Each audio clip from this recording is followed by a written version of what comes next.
Okay, I think we are ready to start. It's 6 o'clock Greek time. So we welcome Professor Mike Ramsey. And at present, he is the chair of the Sampling Uncertainty Working Group of EURACHEM. And also Mike Ramsey is a past SEGH president. Mike is a professor emeritus of the University of Sussex.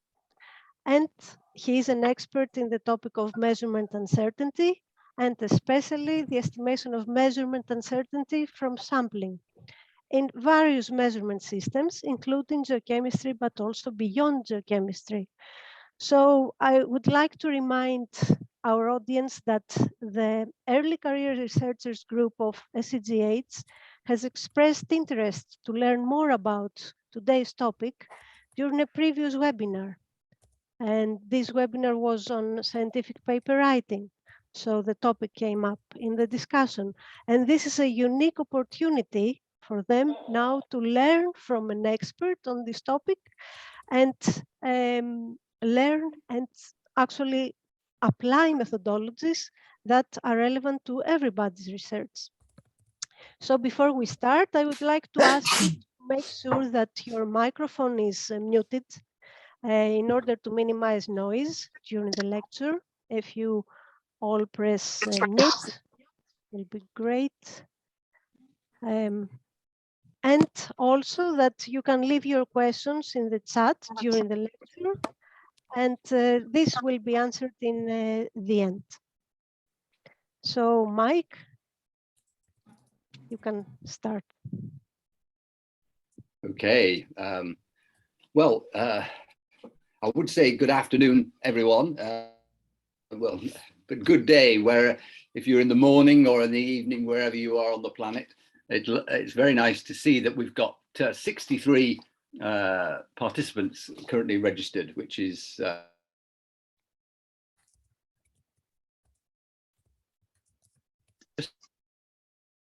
just my screen, so I'm not obstructing my own screen. So as you can see, what I'm going to be talking about here is measurement uncertainty from sampling, and I've aimed it at an introduction for early career researchers. I've had many PhD students in my career when I was at Imperial College, many, and then including Ariadne. And since I moved to University of Sussex, I've had many more. So I've tried to aim it at PhD student type level, and I hope that I've got the level about right. So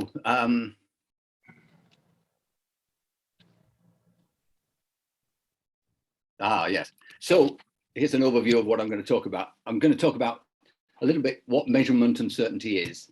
I think you might have heard a little bit from a previous talk, but I'll give a recap. And then how sampling is part of the measurement process, not a separate activity, though it's often seen that way. And so because sampling is part of the measurement process, you need to include the uncertainty from the sampling into the measurement uncertainty, not just what happens in the lab. So I'm then going to talk about how you estimate uncertainty from sampling, and hence measurement uncertainty. And then how you can use measurement uncertainty to improve your interpretation of geochemical measurements. There's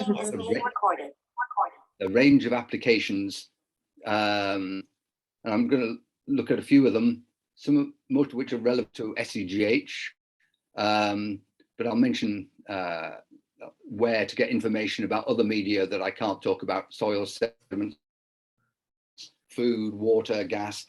This general approach is applicable across the range of sampling, and reference a review paper there that covers that. So worked examples, the first one I'm going to talk about is lettuce contaminated with nitrate, looking at the levels of that, and that's got a normal frequency distribution. Then lead in topsoil that's got log normal frequency distribution, I'll explain that. So talk about in situ measurements becoming much more common to have field portable device measurements. At the macro scale, things like PXRF, pH meters, and at the micro scale, electron microscope, electron microprobe, SIMS. They're working at the small scale, but it's the same problem. And then I'll talk about some conclusions. So a lot of the information that I'm going to talk about is explained in the EURACHEM guide to uncertainty from sampling. You can see a picture of it there. You can download it from the EURACHEM website.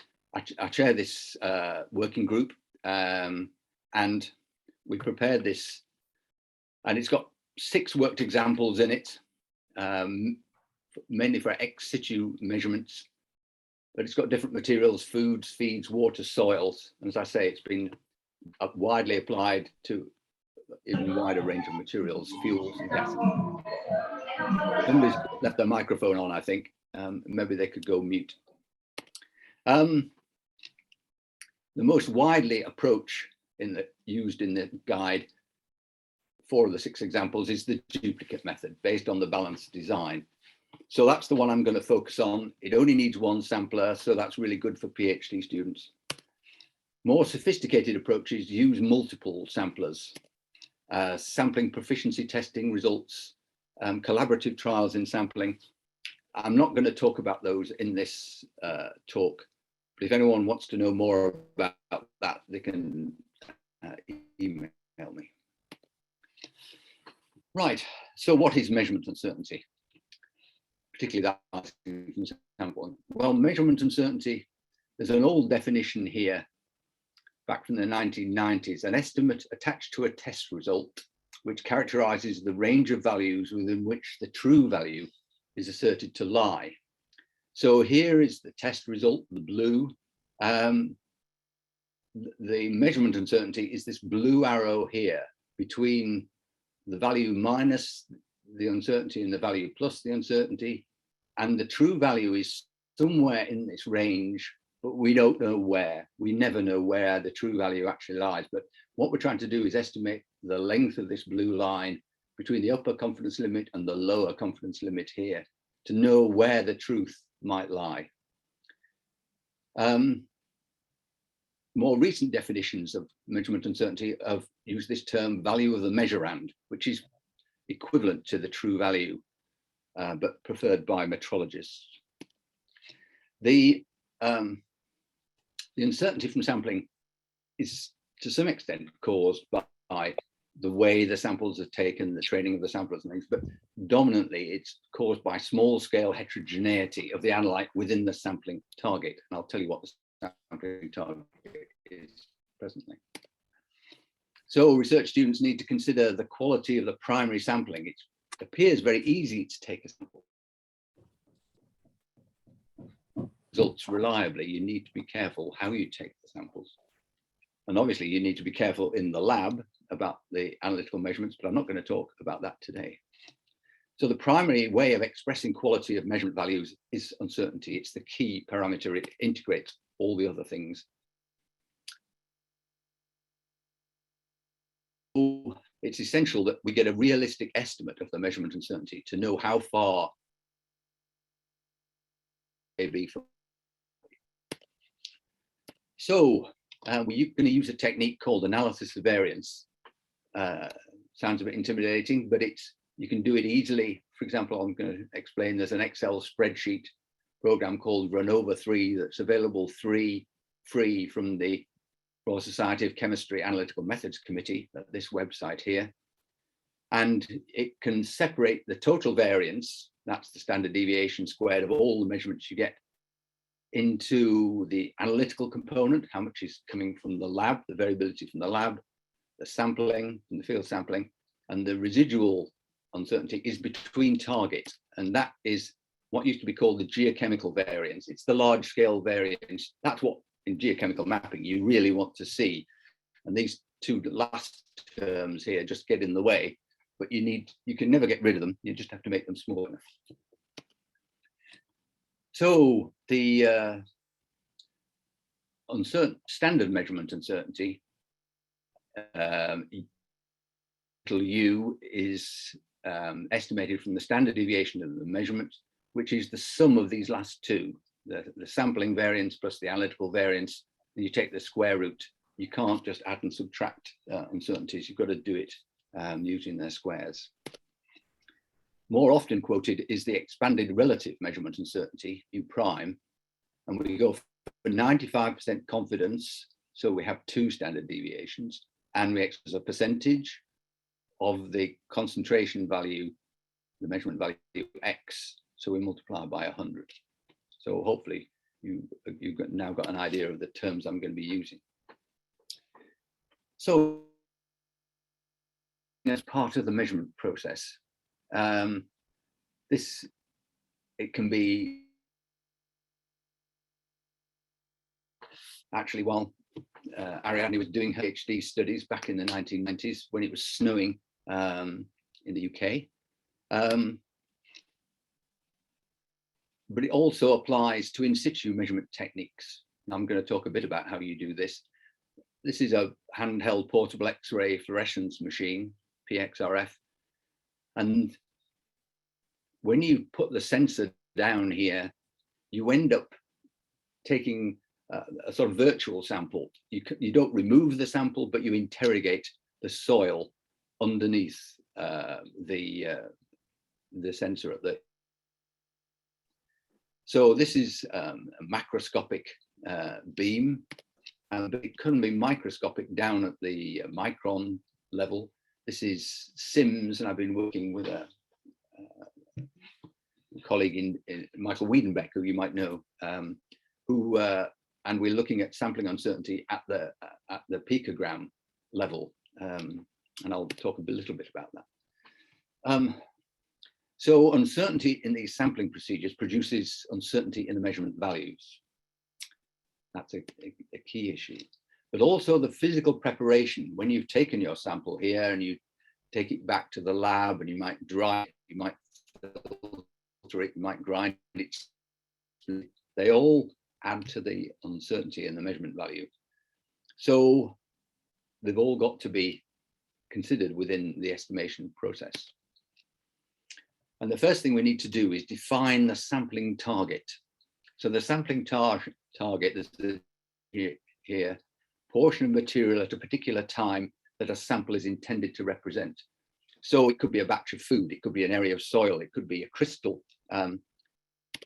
So this is a flow diagram of the whole measurement process taken from the EURACHEM guide.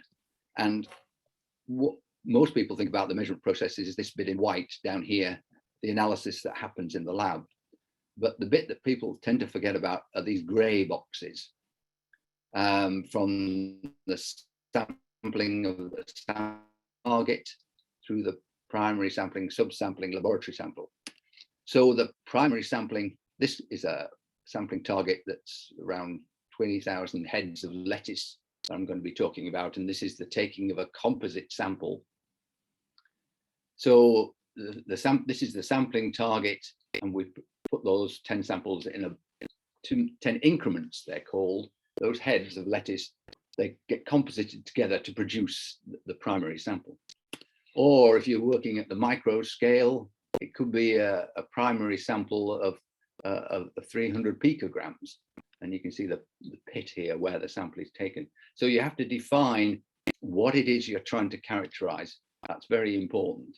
And the measurand, what it is you're trying to measure. You've got to get those things very clearly defined. So the best way to explain this is to give you an example. And what the first example I'm going to talk about is the nitrate content in lettuce. And this is the first example in the EURACHEM guide at the back of the guide that you can download free from the web. So nitrate is a potential risk to human health. And so the EU has set a threshold of 4,500 milligrams per kilogram for the concentration in the whole batch, all 20,000, the bay of 20,000 lettuces. And that is the sampling target in this case. That's what you're trying to characterize, not the individual heads. So the current sampling protocol defined by the EU specifies taking 10 heads, as I showed you in that picture, to form a single composite sample from each batch. But the question is, what is the uncertainty on the measurement? A separate question is that amount of uncertainty acceptable? And you can answer that question with a method called the optimized uncertainty method. But I haven't got time really to go into that in detail today. I'm going to concentrate on the estimation. But it's talked about a bit in the EURACHEM guide in section 16, and there's a paper down here that talks about it in more detail. I have a few slides if anyone has questions on that issue, but I'm generally going to leave that to one side. Right, so we're going to use, in this case, for this example, this full balance design, where there are all these sampling targets, hundreds of batches of lettuce going through. To validate the measurement procedure, you take at least 8 sampling targets, and instead of taking just one sample, you take a second sample that's a reinterpretation of the sampling protocol. And the difference between these two helps you get towards sampling precision. And each of these samples you analyze twice. You take 2 test portions from the prepared material. And the differences between these analyses give you the analytical precision. And these precisions are estimated as repeatability in the way it's done.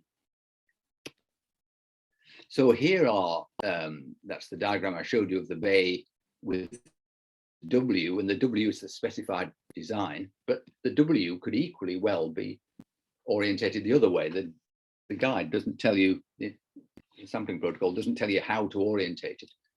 So these are both equally likely interpretations. So we took the duplicate with the opposite interpretation here. And here is a video of one of my PhD students, Jenny Lynn, tiptoeing through not the tulips, but the lettuces. And she is taking this, walking this W, getting ready to walk the W and sample, take the heads for the, for this, making this composite sample with 10 increments. So this is the owner of the, the lettuces helping her take the samples, and she put all 10 heads into this bag, and that's what goes off to the lab, and it gets prepared very quickly, very rapidly before the lettuces go off. And here we have the results, not just for the one target, but we need at least 8 targets to get a reasonably reliable estimate. So for each target, we've got sample 1, analysis 1, analysis 2, 2 different analyses. And then here's the second sample, first and second analysis. And before we go into estimating the uncertainty, it's a good idea to have a look at the histogram. And this one, the distribution of nitrate concentration, frequency distribution, is roughly normal, but we've got some outliers here. So this affects the way we do the analysis. And in this particular case, I'll explain this in a minute. Well, I'm just going to do an informal analysis of variance. And you just, if you look at the analytical duplicates here, you can see they generally agree quite well, usually within around 10%, you can see that. And the sampling duplicates don't agree as well. They're more like 20% different on average. And you can see here, we've got analytical duplicate that's a bit more different. This might be an outlier. In fact, this whole batch C might be a bit of an outlier. It looks much higher than the others. So we have outliers, and that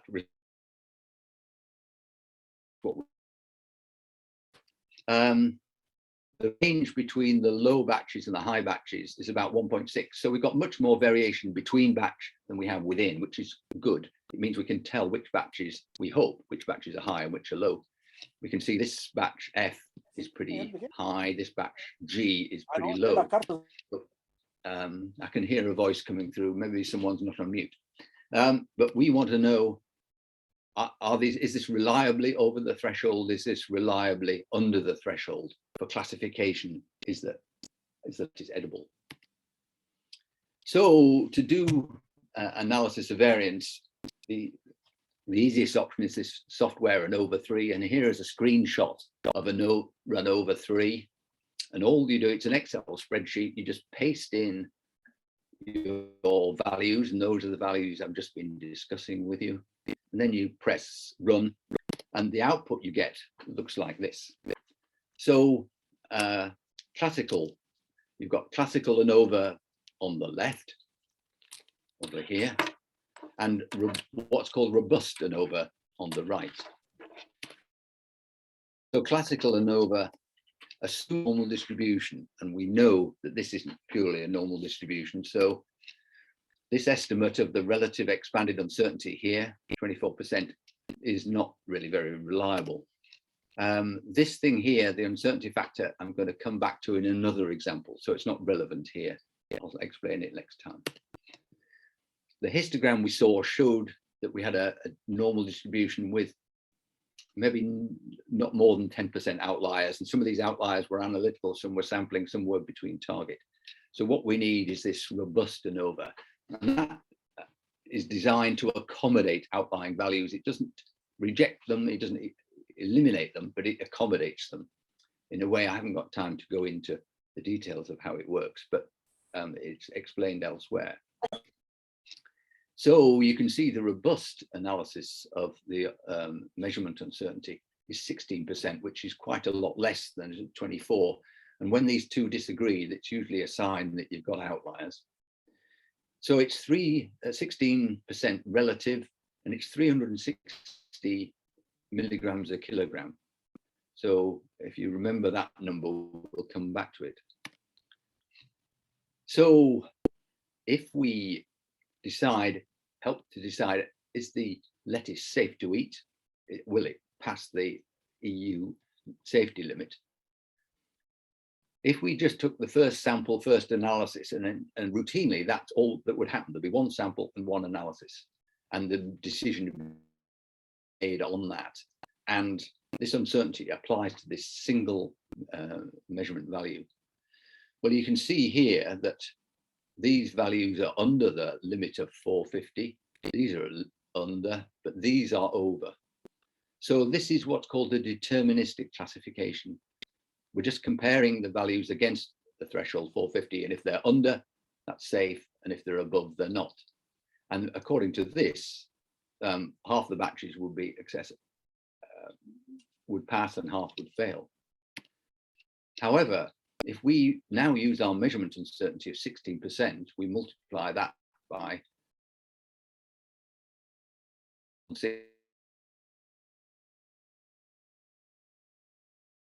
measurement value plus 16%. For these two batches here, A and B,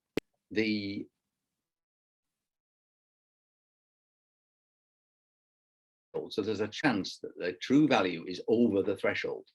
So we can only reliably say that these four batches fail, but these might fail equally well. Only these two are definitely safe. So using the measurement uncertainty, you can make safer classification decisions. Right. A second example is to look at the uncertainty from sampling for soil and looking at particularly at lead contamination. And again, we're going to use the duplicate method. And this is a site called Hounslow Heath that's in West London near Heathrow Airport. Some of you might have flown into there. And it's a 9-hectare site, potential housing development, derelict land. And the measurand is the total lead concentration in each sampling target. So we've got this area, 300 sub-area, 300 by 300 meters, and we're looking at a depth of the top 15 centimeters. We're defining 100 sampling targets in a 10 by 10 grid, and we're taking 100 primary samples with a soil auger. Each primary sample is intended to represent a 30 by 30 meter sampling target. So again, we use the same fully balanced design. Here, there's someone taking an auger sample. And estimate the uncertainty for sampling, we've got to replicate 10%. So that'll be 10 of the targets. and we select them at random. And where do we put the sampling point? In this particular case, we put 3 meters away from the original sampling point. And it's still within the sampling target, but it reflects the ambiguity in the survey technology that we used at that point. And this was back in the 90s, so it was tapes and lines. So the aim of the duplicate is to reflect the ambiguity in the sampling protocol. If somebody else went to take a sample with the same coordinates, the same map, how different could the sample be? So as I say, this was using the spatial uncertainty was high because of tapes and lines. Even with GPS, there is still residual uncertainty. It reflects the small scale heterogeneity within the sampling target and how that affects the sample by how it affects the duplicate sample. And it's also about 10% of the grid spacing in this particular case. So the sample goes back to the lab, the field sample, it gets dried, it gets sieved. The +2 millimeter gets removed because that's the definition of a soil sample. And that gets ground, it gets, the test portion gets weighed acid digestion, lead measured by ICP with full analytical quality control. Including, we had 6 certified reference materials to estimate the bias, and I'll show you, there's some reference materials, what we did with that. And we had reagent blanks, and we subtracted the reagent blank where it was statistically different from 0. An important thing is, before we put the measurements into analysis of variance, we made sure they were untruncated. So you want the raw measurements, not less than the detection limit. That will cause problems in the ANOVA.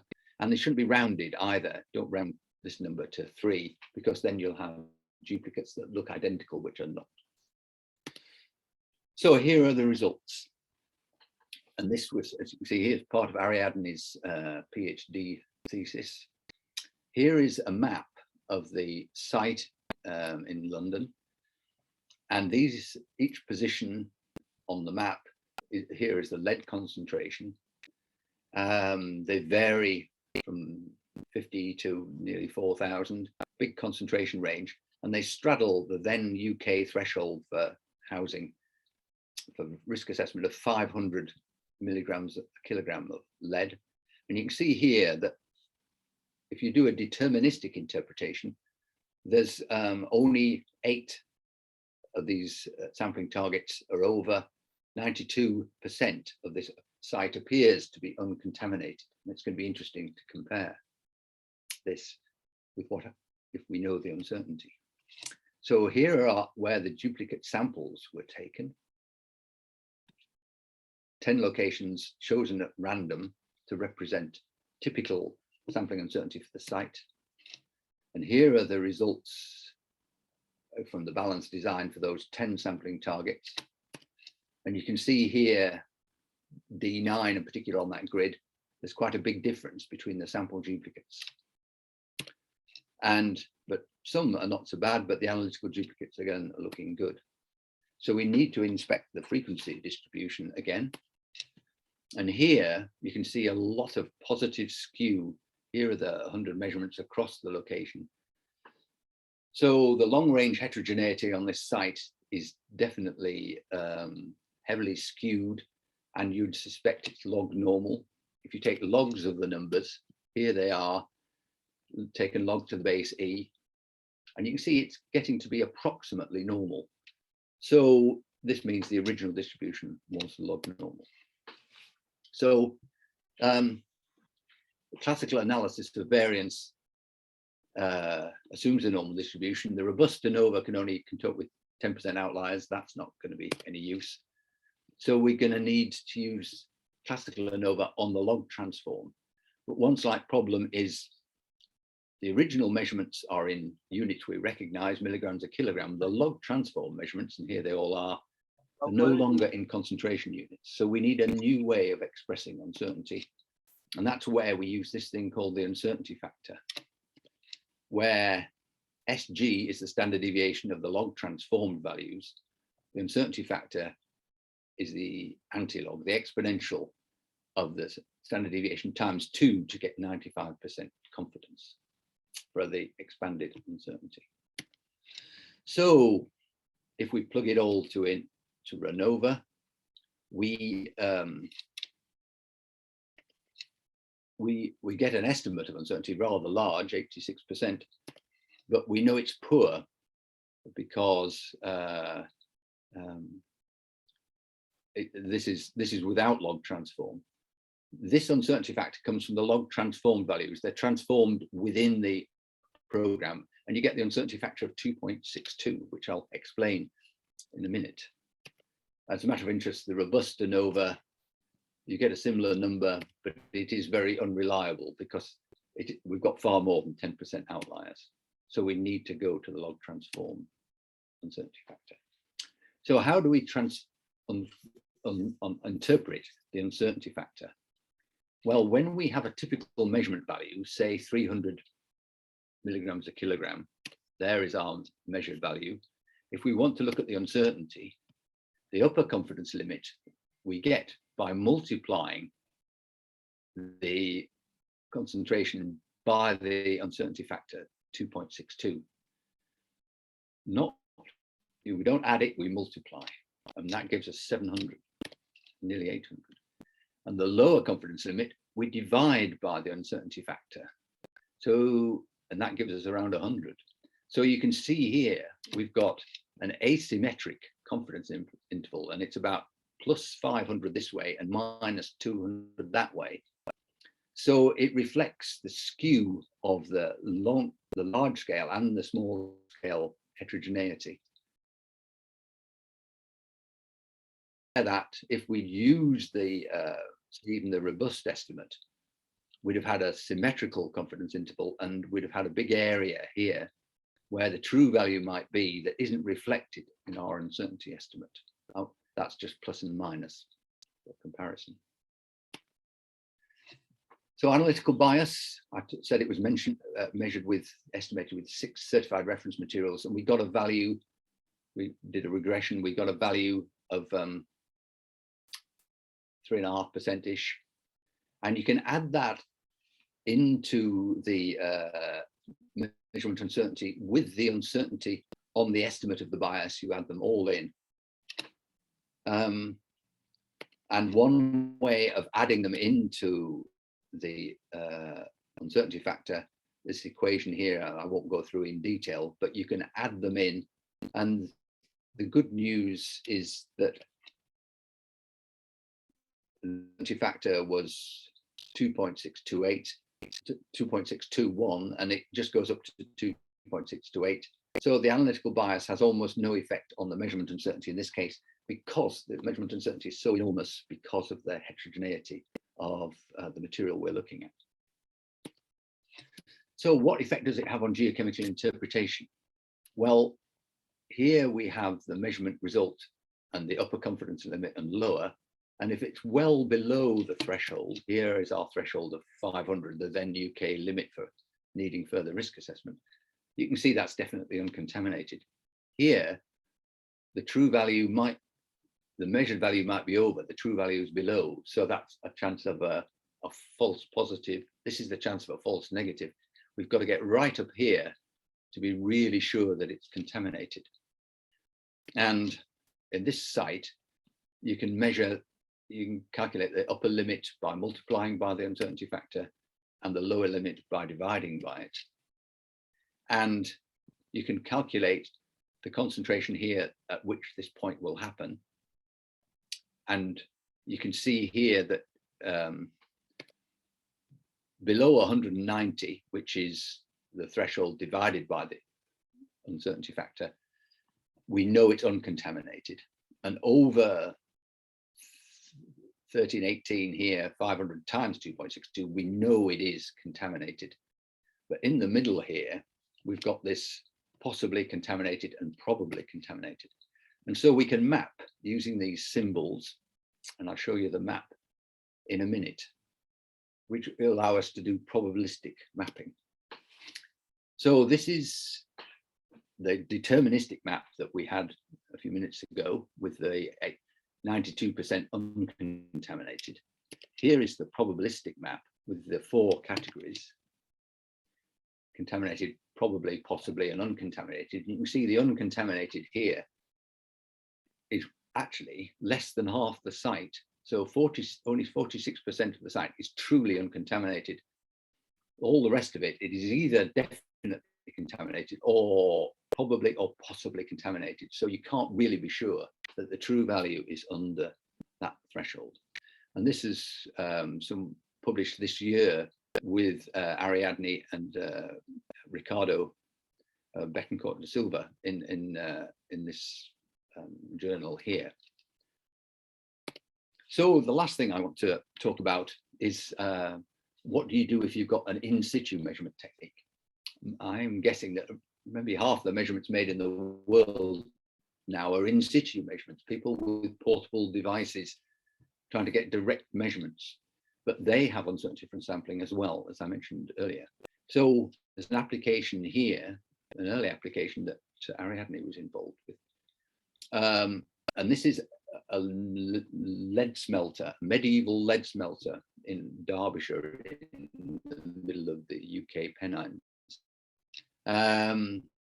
The modern PXRF, you can see, making in situ measurements of lead on a grid that's within the outline of this site. Or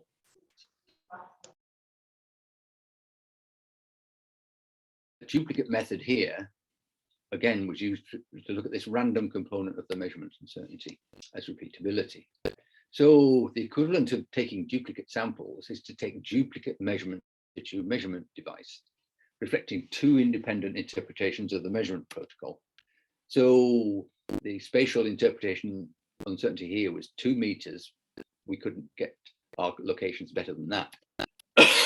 So we took our first PXRF measurement, 1 interpretation, and then we went 2 meters away and made an equally likely interpretation of the measurement protocol. And this time we use what's called the simplified design. Instead of analytical duplicates, we just took 1 analytical measurement. And this is much quicker to implement, much cheaper to implement, but it has some limitations.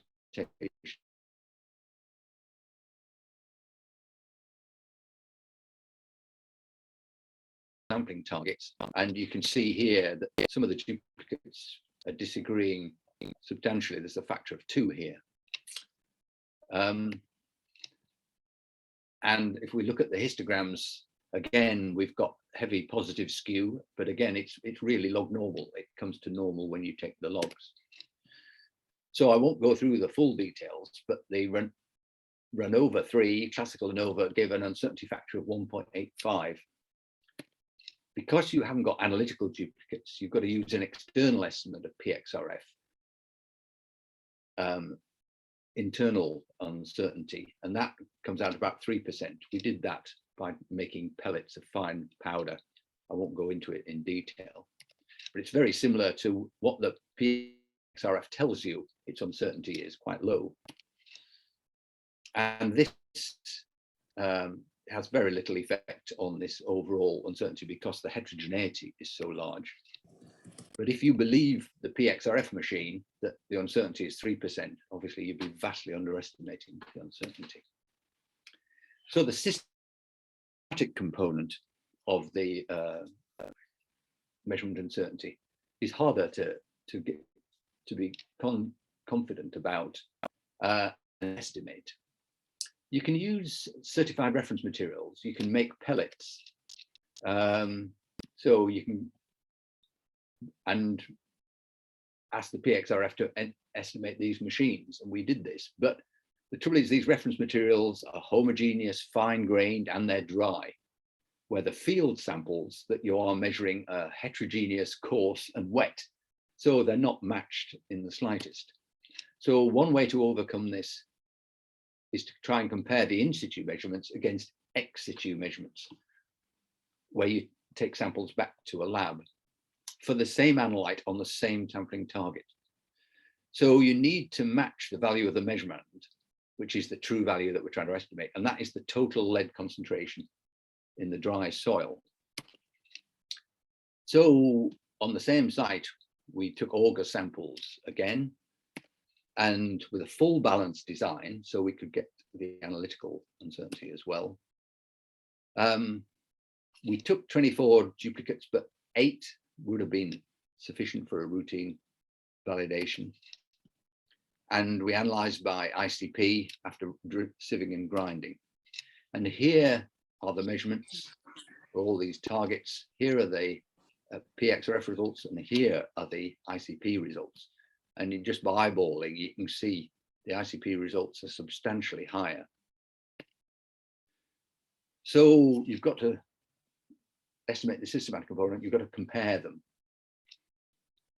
And the quickest way to do this is with a scatter plot. I'll show you in a minute. And you fit a model through that. And the model I mentioned earlier is this functional relationship estimated maximum likelihood. It allows for uncertainty on both axes, where traditional regression, least squares, you ignore uncertainty on the x-axis, which isn't the case here. So we need it on both axes. So here is the model we fit. The in situ measurement is the ex situ times a slope factor plus an intercept. So the slope gives us rotation of the relationship, and the translations, and the intercept gives us translation. I'll show you on this diagram, the next diagram here. Here is the PXRF plotted against the ICP, the ex situ. And you can see here, 10,000, 10,000, the one-to-one line would be going up here. The PXRF is seriously underestimating the ex situ measurement. And in fact, the slope factor here is 0.6. So this gives you 0.6, 40% bias. It's 40% underestimated the PXRF. And there's an uncertainty on here of plus or minus 9% on the 40. Interestingly, there's no translational effect. You get a value out here, but it's 100 plus or minus 300. So it's not statistically different from 0. So what's the cause of this very big bias? Well, one thing is soil moisture. The soils in the field were actually moist, where by the time they're in the lab, they're dry. We also, in the lab, we've sieved out the +2 millimeters, so we biased the sample. There's roughness on the sample in the field, and the depth is different. The PXRF has got what's called the critical penetration depth. For some of the elements like the lead, you're only really estimating the top millimeter. So it's a much smaller sample, a much sample closer to the surface, compared with the 150 millimeters used for the ICP. So the sampling target isn't actually properly matched. So what to do with this estimate of the systematic error? Well, there's no universal consensus on how to deal with this, but one option is to correct, inverted commas, the in situ measurements, the PXRF. And you do that by arranging that bias equation. And because the intercept is not significant, basically you just divide by the slope, 0.6, to get the corrected value. But you've also got to add in the uncertainty on the bias estimate. So the expanded uncertainty goes up from 1.85, so the uncertainty factor, to 1.88. So it doesn't have a big effect correcting the bias. But we can now, the second option is not to correct the bias, but to include it within the measurement certainty. But I haven't got time to go into that option. But if we look at regulatory compliance, this location, rural location, the then limit was 2,000 milligrams a kilogram. If we look at a single PXRF measurement on the first target, for example, of just over 1,000, if we correct it for the PXRF, that would go up to nearly 1,700. If we believe what the PXRF told us, that the uncertainty is only 3%, our confidence interval will be there. And there's no chance of a false positive there compared with the 2,000 threshold. But if we use the measurement uncertainty that includes the uncertainty from sampling, we get this uncertainty interval here, and the true value could clearly be over this threshold. So there's a chance that this is a false negative and that really is non-conforming. So, and this, if we leave the contamination in place in contaminated land investigations, you can get sued later and have to pay for the litigation, or if it's remediated unnecessarily, false positive, you pay for the remediation and you don't need it. So there are big financial consequences here. As a little side issue, here is the map of this site with the lead concentrations from the PXRF plotted.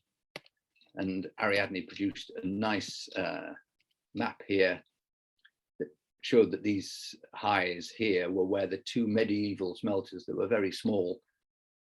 This is, you can see this is, they're only 20, 40 meters apart, these smelters. So we were able to interpret the site, but that's a bit of a side issue to the general issue of the uncertainty estimation.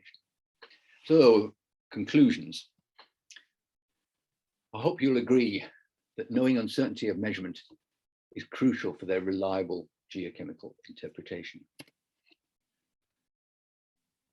The estimation of measurement uncertainty that includes that from sampling can be done for the lab measurements with the duplicate method, and you just take 10% of your field samples in duplicate, but at least 8.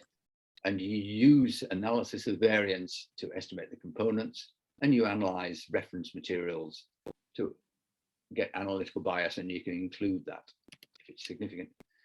This method has been applied to all sorts of media, sediments, herbage, waters, gases, and Ariadne did a review of all the published work using this approach, and it's available on that website there, and presented it at a conference in Berlin. So it can also be applied to in situ measurements, as we saw, PXRF. I haven't had time to talk about the micro scale. There's an application here where it's been applied at the picogram scale to these secondary ion mass spectrometry measurements. And I think you can see that measurement uncertainty values improve geochemical interpretation. When you come to compare your values, one site to another, one location to another, or against a regulatory limit, if you include the measurement uncertainty, you can allow for the uncertainty in the measurements in your interpretation. So thank you very much for your attention, and I'm keenly looking forward to hearing your questions and trying to answer them for you. Thanks very much. Thank you very much, Mike, for this excellent lecture and for remind me all of these experiments from back in the day from my PhD. So I would like to invite you to ask any questions that occurred during the talk. I'm checking the chat here, but I don't see any questions. So if you have any questions, please do raise your hand or write the question in the chat and I can read it out and then Mike can answer.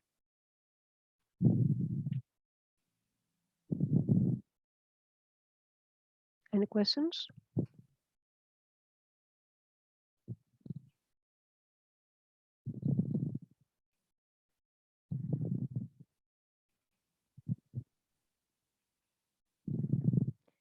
Okay, so okay, it's just a question about this recording being emailed to attendees. All these webinars are available from the SEGH site, and they are open to the members of the society. So if you are not a member, then you won't have access to this webinar. But if you are a member of the society, then you will have access. Maybe it's a good way of thinking of becoming a member, actually.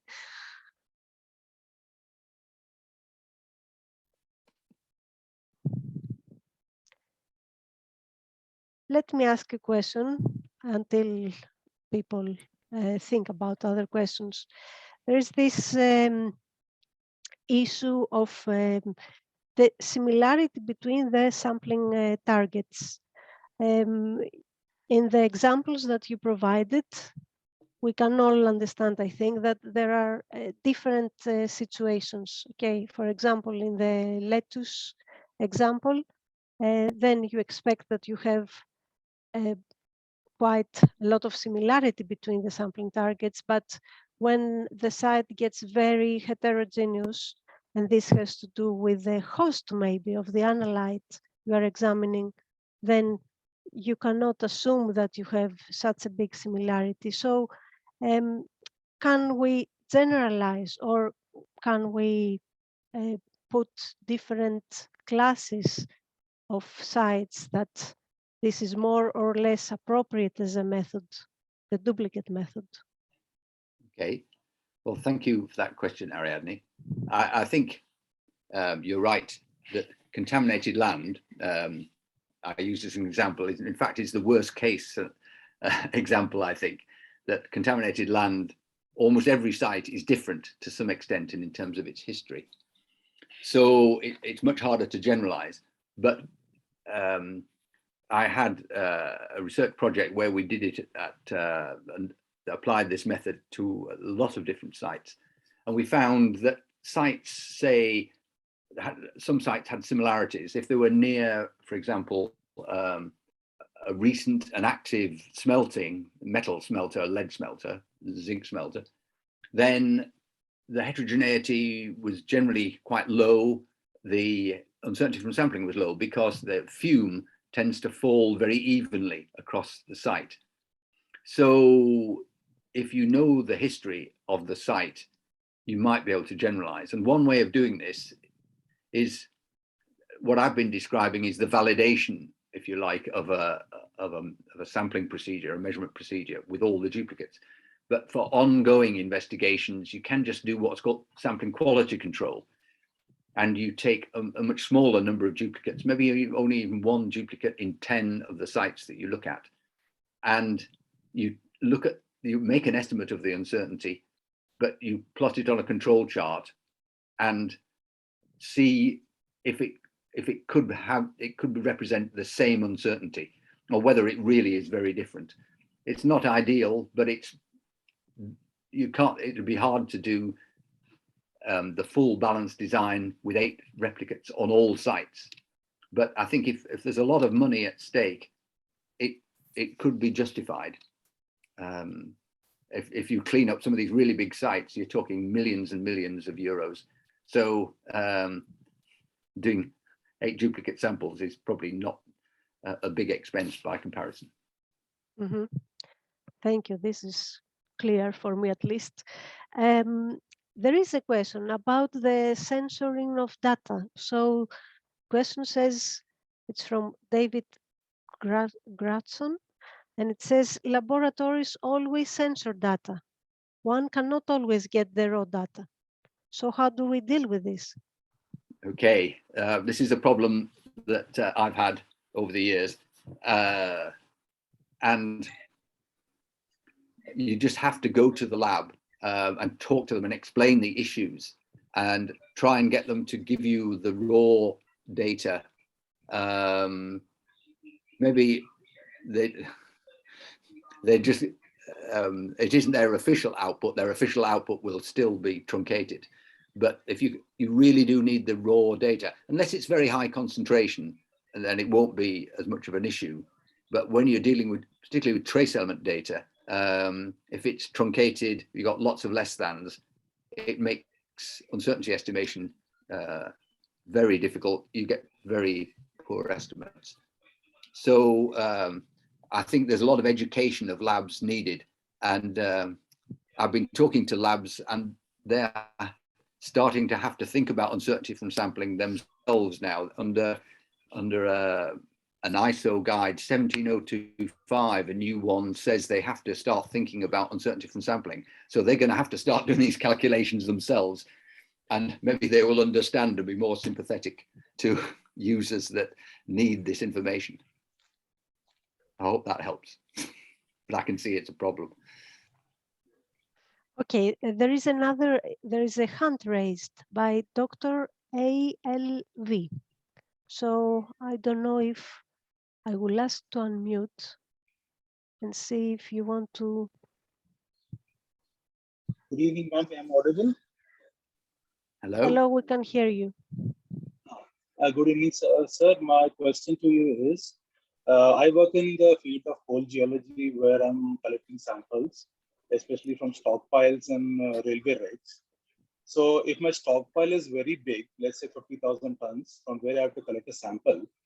So how many duplicate samples should I collect? Will 8 be enough, or should I take 10%? Okay, I think I understood your samples, that you sample stockpiles of, is it building material? Coal. Sorry? It's coal. Soil. Coal. Coal. Yeah. Is it coal? C-O-A-L. Coal. Yes, sir. Okay, thank you. To validate the method of sampling the coal, it would be good to do something like the lettuce experiment, where, say, you select 8 piles of coal over a period and you take duplicate samples from each. And again, you reinterpret the sampling protocol independently and put it into analysis variance to see what the uncertainty is across a range of typical different coal samples. So yeah, it's funny, some of the very early research on sampling was done with coal back in the 20th century, early 20th century. So that it's heterogeneous, but probably not as bad as contaminated soil. True. Does that help? I think so, yes. Okay, thank you. Thank you, sir. Thank you so much. Okay, Bernadette, do you want to mute yourselves? Because there is another question again from David, going back to the censoring of data. So he asks now, so if an action limit of 500 micrograms per kilogram and the reporting limit is only 2 micrograms per kilogram, can we live with this censoring? With censoring, so it's yes. I would take more than 8 duplicates and make sure there were at least 8 duplicates that had uncensored data. So you get an estimate of the measurement uncertainty in the range, getting close to the threshold value, because it's the uncertainty at the threshold value that is going to be the most important. And say that this value doesn't apply to concentrations, say less than 10 or whatever milligrams a kilogram. So yes, I mean, it's not ideal, but given that constraint, if there are enough samples that are high concentration, you will get enough significant digits to get an estimate of the uncertainty, I think. Okay, another question says, to which extent do you reduce uncertainty by replicating in situ measurements? And how many measurements do you need? I have actually got a few extra slides that might answer that question. I don't know whether you want me to show a couple of slides that would answer it. Does that sound like a good idea? I have no problem with this. If people want to stay longer. Okay. This issue of how much uncertainty is acceptable, and if it isn't acceptable, what do you do about it? How do you reduce the uncertainty? So I'm just going to go back to my slides, and yes. So what you want to know is what's the the best level of uncertainty in a system. And it's used for something called judging the fitness for purpose of a measurement procedure. And one way of approaching it is to, look and see changes with cost. The cost of measurement increases as you try and reduce the uncertainty. The lower uncertainty, the costs just rocket astronomically. However, at the same time, the cost of incorrect decisions goes up as the uncertainty increases.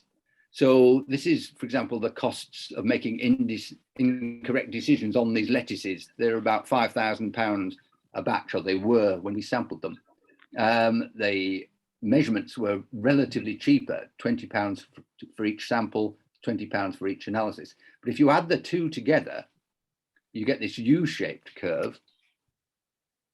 And at the bottom of the U-shaped curve, there's the minimum cost where the measurements are considered fit for purpose.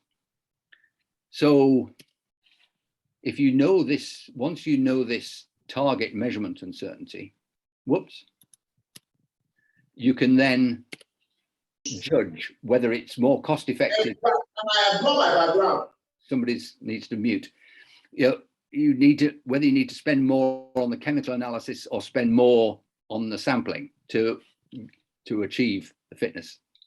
So in the case of that lettuce example, this is the same U-shaped curve, cost against uncertainty, and the actual uncertainty for those lettuces at 360 milligrams a kilogram, 16% relative, was quite high, £800 a batch. But the optimal uncertainty is down here at 180, or relative 8% at £400. So this system isn't optimized. So what we need to do to get fitness for purpose down here is to reduce the measurement uncertainty by a factor of 2. Now, in the analysis of variance, we could see that, I don't know if I pointed it out, that 80% of the measurement uncertainty was coming from the sampling. So what we need to do is improve the sampling, and sampling theory predicts that we can reduce the uncertainty from sampling by a factor of 2 if we increase the sample mass by a factor of 4.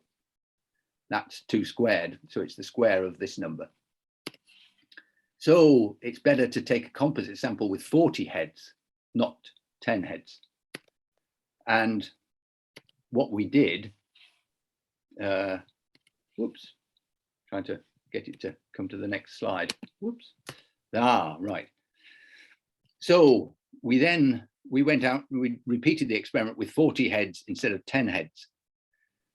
And it reduced the uncertainty from sampling down from here, 320, down to here, 180. So we achieved an improvement of a factor of 1.8, which was pretty close to the model prediction of 2.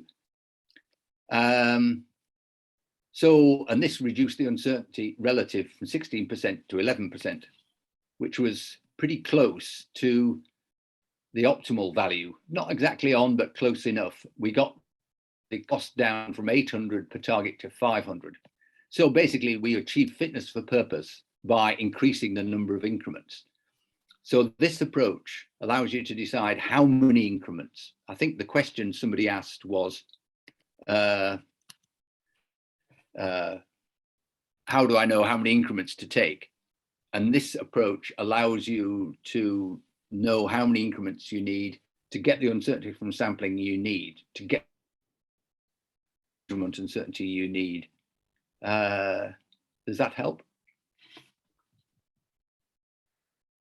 Yes, there's a second question from the same person asking that, does it have to do with the degree of heterogeneity? Yes. So yes. In the bays of lettuce, the nitrate wasn't evenly spread. In fact, we seem to think that It's where there were shadows in the greenhouse. There wasn't as much light getting there, so there's less photosynthesis, so the nitrate changed. So 10 heads weren't enough to get a reasonable estimate of the average concentration of the nitrate. You need more increments to be able to do that. Okay, and I guess a final question maybe here I see in the chat is again about the laboratory measurements as they come. And the person says that sometimes we can't get duplicate lab analysis from our duplicate samples. So then the case is that we can use the unbalanced RANOVA design. So I guess if there is a separate estimate of the analytical uncertainty from internal the laboratory procedures. Okay, that's a good point. You could always submit the same, you could split the same sample yourself and submit it twice to the lab, but splitting a sample is obviously really needs to be prepared before you do that. But I agree that there's the unbalanced design, which you mentioned, unbalanced. That's where you have duplicates on one leg. The design I showed in the design with no analytical duplicates. And I agree that you can do that. But when you depend on the uncertainty estimate made by the lab, it's usually wildly optimistic. In all the studies I've done, the labs always underestimate their uncertainty because they use things like reference materials to characterize their systems, which aren't heterogeneous at all, where normal samples are. So you will overestimate the sampling uncertainty and you'll underestimate the analytical uncertainty, but it's probably better than nothing. Mm-hmm. Good. Let me check. People are thanking you, of course, and I thank you very much for this excellent talk. I think it was very interesting for everybody. We had about 80, even more than 80 participants at one point. So it went well, and I think that people enjoyed it. That's good. Well, I enjoyed the session too, and hearing the questions, and they're very good questions.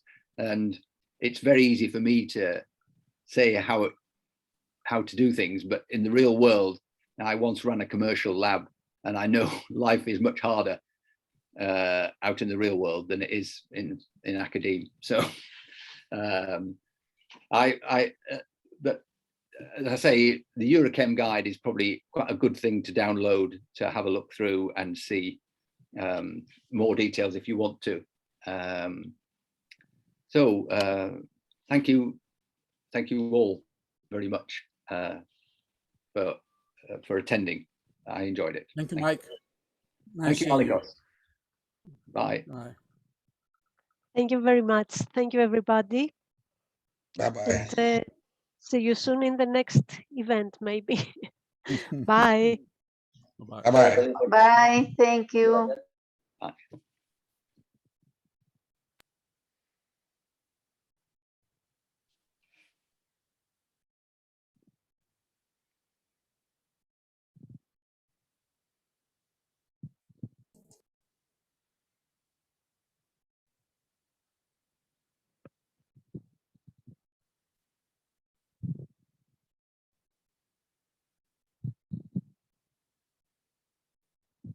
So you okay, Ariadne?